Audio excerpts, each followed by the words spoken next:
Coba sekarang Ustadz lagi di mana? Pakai baju biru, pakai sepatu kuning. Keren ya dress code-nya. Ustadz sekarang lagi ada di peternakan sapi.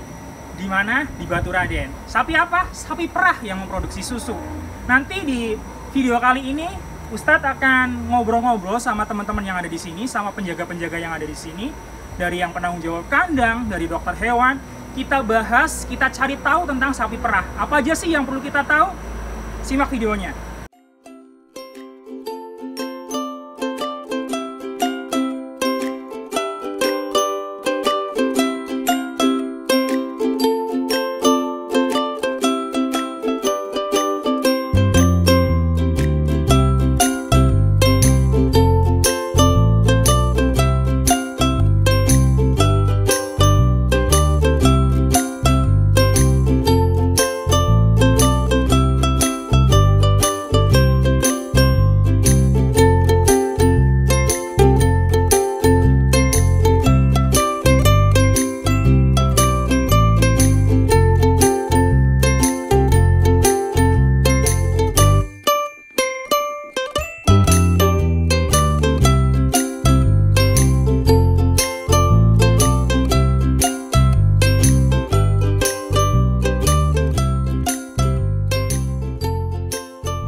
Setelah kita pendaftaran tadi di depan ya, sekarang kita ada di ruang untuk ganti baju. Karena peternakan ini steril, jadi bajunya harus khusus. Ustadz pakai baju biru ini yang agak kesempitan. Dan juga nanti pakai sepatu kuning ini.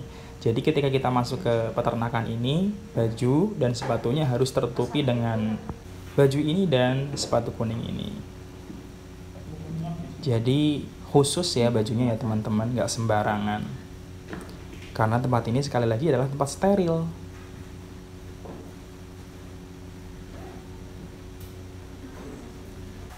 Dan sekarang Ustadz sedang disemprot dengan disinfektan untuk mensterilisasi badan Ustadz dan juga biar bersih ketika masuk ke dalam peternakan nantinya.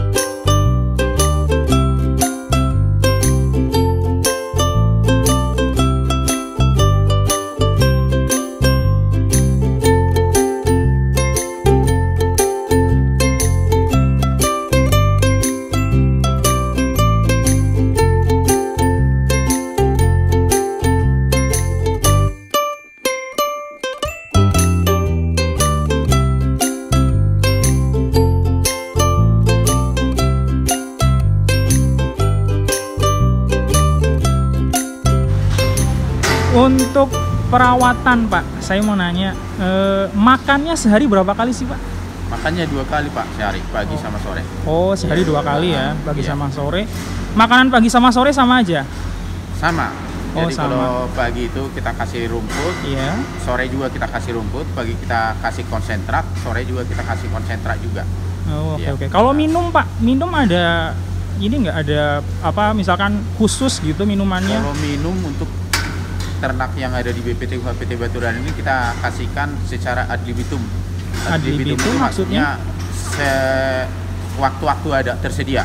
Oh. Jadi tidak kita batasi. Jadi setiap kandang itu kita siapkan air minum full. Jadi sewaktu-waktu dia butuh kita sudah siapkan.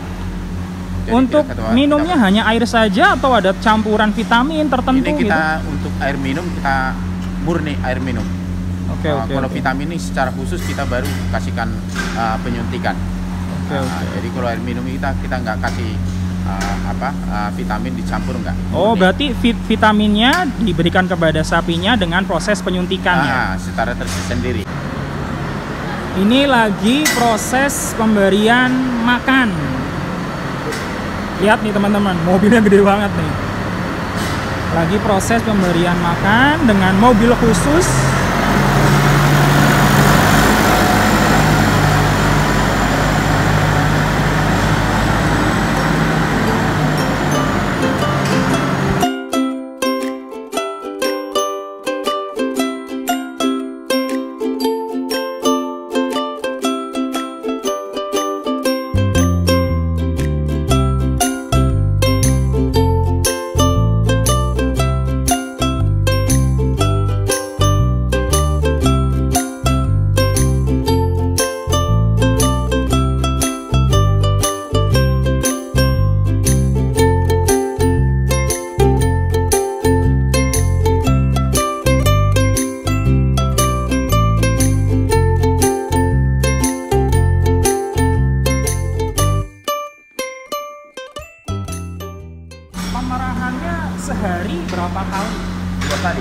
Sehari 2 kali. Iya. Waktunya pagi 4:30, Iya. terus nanti sore juga 4:30. apakah jamnya harus gitu atau boleh pindah-pindah? Iya. Enggak, kita permanen waktu jam segitu. Iya. Jadi kita patokan itu supaya siklusnya itu 12 jam. Nah, jadi nanti kalau diperaktilkan 4:30, diperak lagi jam 10 misalnya, seperti itu kan proses produksi susu di dalam abing kan belum keluar, jadi kita kasih rentang waktu 12 jam. Jadi nggak bisa setiap semau kita merah itu nggak bisa. Oh ya, berarti memang harus ada kayak mungkin jeda sampai susunya penuh lagi, Iya. baru Iya. bisa diperah lagi. Nggak bisa kita langsung sewaktu-waktu kita merah semaunya kita enggak. Jadi kita kasih rentang waktu biar proses produksi susu di dalam kambing itu memproduksi. Iya. Terima kasih Pak. Ya, Jadi ya. teman-teman, susunya itu pemerahannya ada waktunya khusus. Yang pertama jam 5 pagi, kemudian selanjutnya jam 5 sore. Dikasih jeda waktu seperti itu biar sapinya itu punya waktu untuk memproduksi susu lagi dan bisa diperah lagi. Jadi seperti itu teman-teman. Dan yang teman-teman lihat sekarang ini adalah proses pemerahan sapi yang ada di sini. Alatnya udah canggih banget. Udah bukan main-main lah, dan juga udah bukan manual lagi pakai tangan, tapi semuanya otomatis pakai mesin. Jadi nanti kalau sudah selesai akan lepas sendiri dari sapinya dan akan diproses langsung. Jadi seperti inilah kerennya alat-alat di sini teman-teman. Terus ini yang punya kita, gitu. Oh berarti ini standar SNI. Standar SNI, terus ini kondisi. Ini kondisinya. Di sini. Dan setiap hari kemungkinan untuk bisa berubah ya dok? Iya, Oh. karena kondisinya kan enggak. Iya. Tapi harus selalu dicek gitu untuk menjaga kualitas. Pertanyaan lagi nih Pak, jenis rumputnya apa sih Pak? Di BPT UKPT Batu Raden ini kan ada beberapa jenis rumput, Oke. ya. Tapi kita pilih rumput yang mempunyai produksi tinggi, ya. Yang kita kasihkan ke ternak yang di sini sekarang ini ada namanya jenis rumput king grass atau Rumput raja. ya, Rumput betul. raja. Rumput raja. Ada di samping itu ada kita jenis lain juga selain rumput raja. Ada namanya Setaria, ada Mexicana, ada rumput BD, ada bahasa-bahasa Latin lah itu ya. Oke. Nah, itu bahasa-bahasa Latin.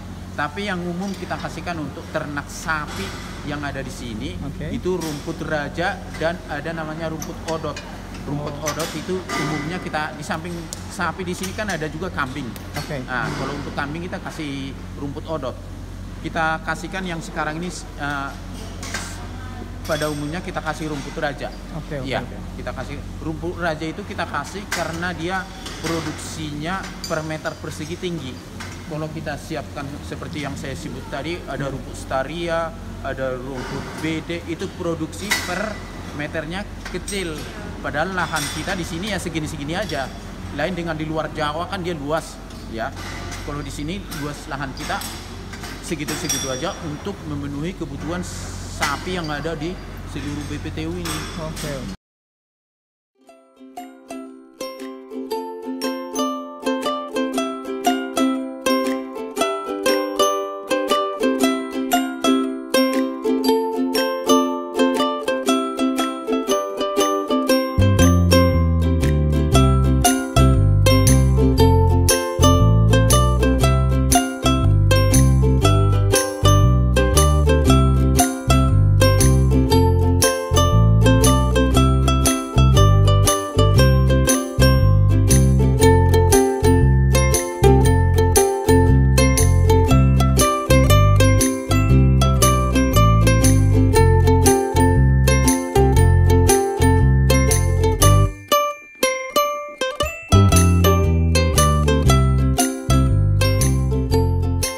Kemudian selanjutnya Pak, umur sapi yang bisa diperah itu ketika dia berusia berapa tahun?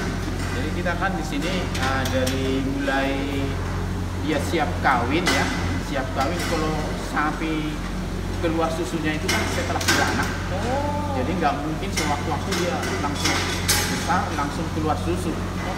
Jadi dia ini dulu kawin dulu, punya anak dulu, baru keluar susunya. Jadi umur 15 bulan kita kita mulai dia kawinkan. 15 bulan kalau sapi itu kan biasa kayak manusia umur bunting berapa kalau manusia? 9 bulan. Sama ini juga hampir 9 bulan. Baru nanti 9 bulan dia melahirkan, terus nanti susunya keluar. Berarti prosesnya memang dia harus sampai ke usia dewasa dulu, siap kawin, kemudian beranak, baru bisa diperah ya? Iya, jadi baru keluar susunya. Iya. Jadi enggak.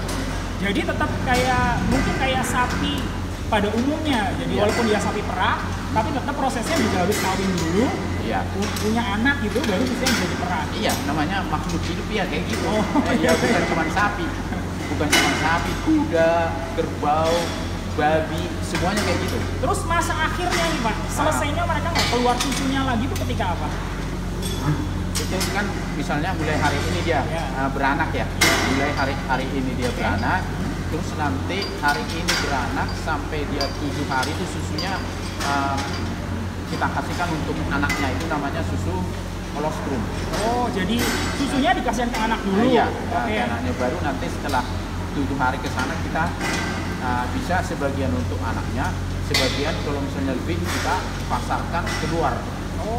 Kita pasarkan keluar itu dari mulai beranak hari ini sampai 7 bulan kita untuk produksinya. Oh, berarti 7 hari untuk anaknya dulu semuanya disebut dengan susunya apa tadi Pak? Susu kolostrum. Susu kolostrum teman-teman. Kemudian baru hari-hari selanjutnya bisa dibagikan untuk dijual juga untuk konsumsi anaknya. Selama 7 bulan. Selama 7 bulan. Selama 7 bulan. Nanti waktu 7 bulan dia kita harapkan dia si ibunya, si induknya ini dia udah kita stop, tidak produksi lagi, untuk dia akan mempersiapkan untuk beranak kemudian. 7 bulan dia kita harapkan dia udah berumur. Berarti jedanya tuh dari terakhir dia selesai nih, udah nggak keluar lagi susunya, ditunggu sekitar berapa lagi untuk bisa kawin lagi? Jadi begitu beranak hari ini, nanti 2 bulan lagi kita kawinkan lagi ibunya. Oh, seperti itu Pak? Ya, bukan 7 bulan lagi. Berarti kayak istilahnya kayak non-stop ya Pak, nggak berhenti ya? Jadi gitu. Jadi misalnya beranak hari ini, terus nanti 2 bulan lagi kalau dia birahi, sapi ini kita kan kawinkan di sini nggak di kawin alam. Ini kita suntik. Oh iya. Ya, yang disebut dengan IB, inseminasi buatan. Jadi kita suntik, setelah beranak hari ini 2 bulan lagi kita kalau dia birahi kita kawinkan.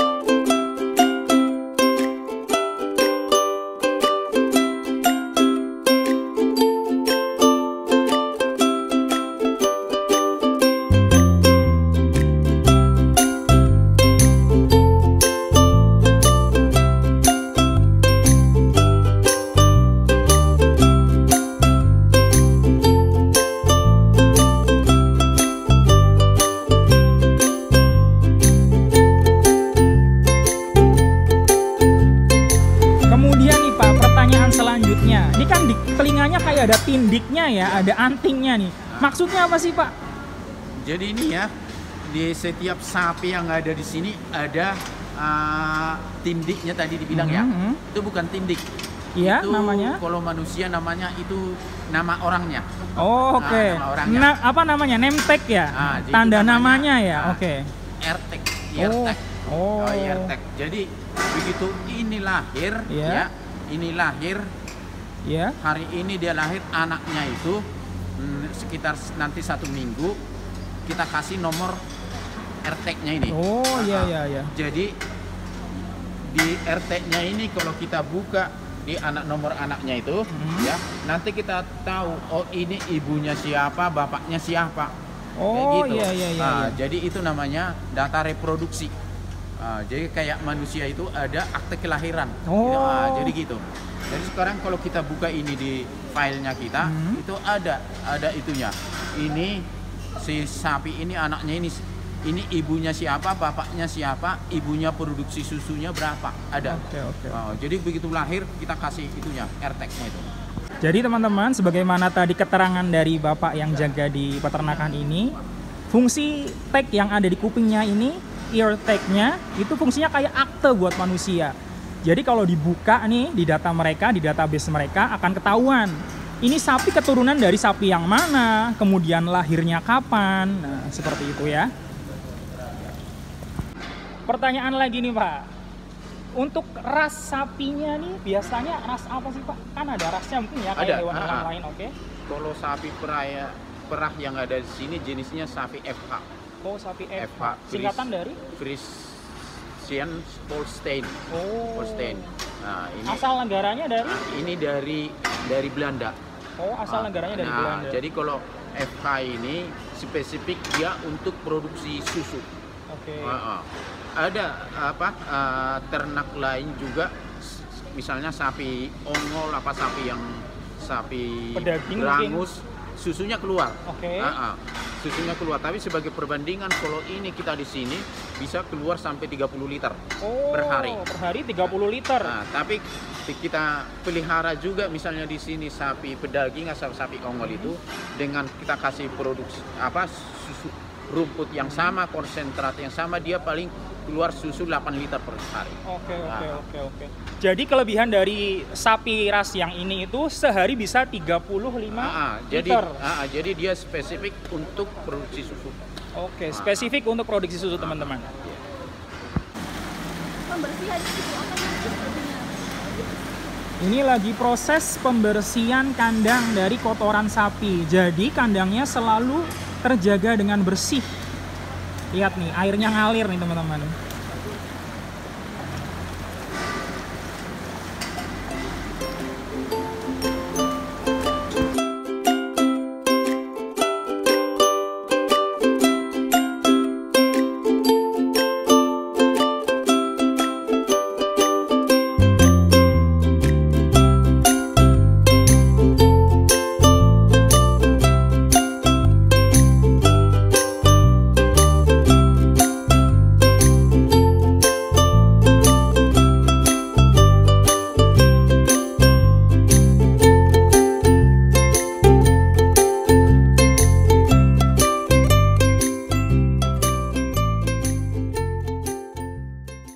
Teman-teman, sekarang saya bersama dokter hewan yang bertanggung jawab di sini. Mungkin kita akan tanya dulu namanya siapa? Namanya siapa, Dok? Perkenalkan, nama saya Dr. Hewan Absari Marajaya. Ya.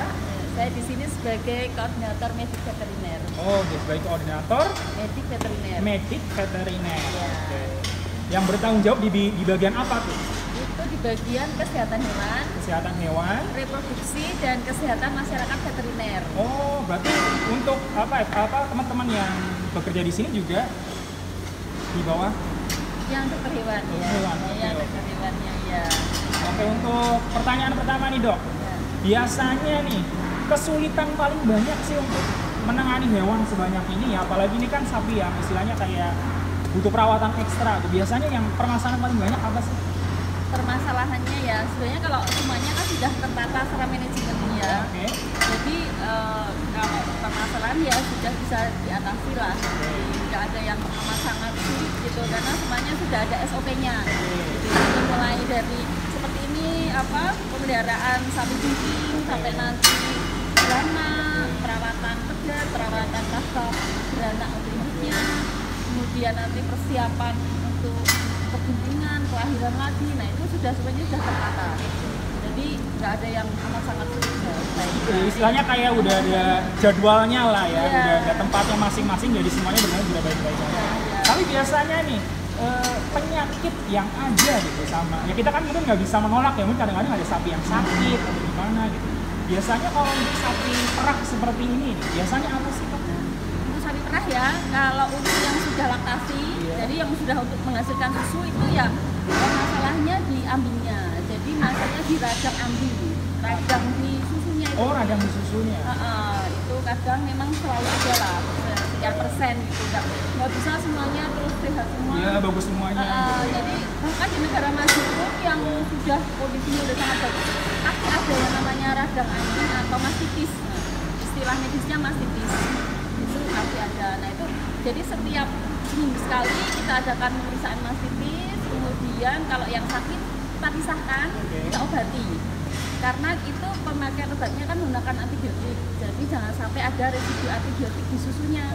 Makanya kalau ada sapi yang sakit mastitis kita pisahkan, stok hati gitu. Dan susunya dibuang supaya tidak mencemari susu lain yang sehat. Sama ini, saya pernah dengar nih ya tentang sapi itu, kalau nggak salah mental sapinya juga harus selalu dijaga ya. Jadi dalam artian kayak sapinya tuh harus bahagia terus gitu. Iya betul. Jadi nggak cuma kita yang bahagia ya, kita nggak cuma bapak ibu guru atau adik-adik ya yang bahagia, sapi juga harus bahagia aja. Seperti ini.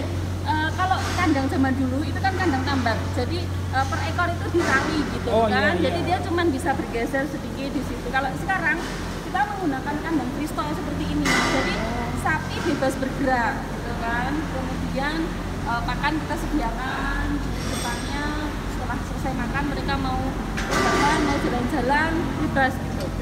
Kalau misalnya seperti yang itu kita sediakan mineral jantung. Jadi kalau mereka butuh mineral, mereka yang lebih tahu kapan butuhnya, nanti dia otomatis menjilati mineral. Jadi mereka lebih happy lah, nggak terikat banget gitu. Jadi intinya bukan cuma badan aja yang harus dijaga, tapi kesehatan mental sapinya juga perlu dijaga untuk menjaga kualitas susunya ya. Iya, kesehatannya dia, kualitas susunya. Kalau dia bunting ya untuk fetusnya. Jadi teman-teman, ini namanya itu mineral block. Fungsinya ya untuk menambah gizi mereka gitu. Dan ini itu digantung seperti ini biar mereka bisa bebas kapanpun mereka mau menjilati mineral block ini. Dan di kandang di sini sapinya itu bebas mau ngapa-ngapain. Jadi nggak terikat sampai nggak bisa gerak. Karena apa? Sekali lagi biar mereka tetap bahagia, mereka tetap sehat, nanti hasil susunya itu bagus. Ayo teman-teman, gimana videonya? Seru kan? Dan sebelum Ustadz menutup video kali ini, ada beberapa pertanyaan buat teman-teman yang bisa jawab akan dapat door prize. Apa aja pertanyaannya?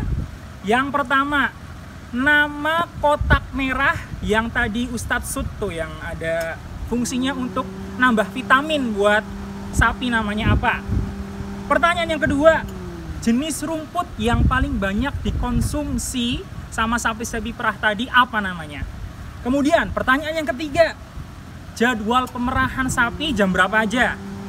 Kemudian yang keempat, fungsi dari tag atau tanda yang ada di kuping sapi itu fungsinya buat apa? Dan yang terakhir, siapa nama dokter yang ngobrol sama Ustadz tadi? Semoga teman-teman bisa jawab dan dapat hadiahnya. Dan sampai jumpa. Assalamualaikum warahmatullahi wabarakatuh.